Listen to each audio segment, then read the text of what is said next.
I recently finished Heat 2, and almost immediately, my feed lit up. Leonardo DiCaprio's name became tied to the movie, Christian Bale, Austin Butler, Adam Driver, Jeremy Allen White, all being floated for roles. And honestly, if they pull this off, we're in for something special. Michael Mann did something that I feel like is actually pretty rare. Heat 2 doesn't take away from the original movie or even try to replace it like a lot of things try and do with the book and movie version. It's a weird dichotomy between the two.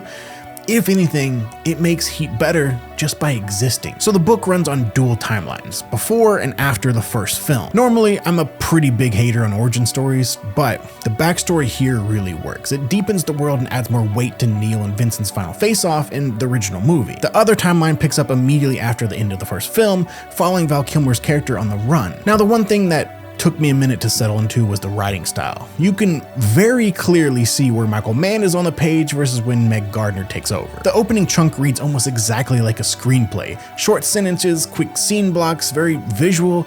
It feels like a camera is moving through the room and he's just describing everything. It genuinely feels like Michael wrote the entire first 20% by himself. But once you get past that point, the prose really smooth out and becomes more traditional novel-like writing, and it starts to flow really well from there. My biggest critique, though, is the structure. The dual timelines just don't feel equally necessary. The backstory is where this book really shines. And again, I'm an origin stories hater. I'll admit it, I don't care. But I think this one worked because it's not true origins. It doesn't go back to them being kids or anything. It went back just far enough to help them set up the events for the first movie. Plus, the backstory had multiple storylines that all converged into a huge finale. Those final 50 to 100 pages, I was completely locked in.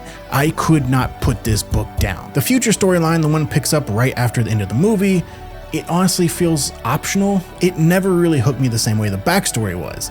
Every time we switched back to it, it was kind of one of those, like, I don't know if it wasn't every other chapter, but it was close to it.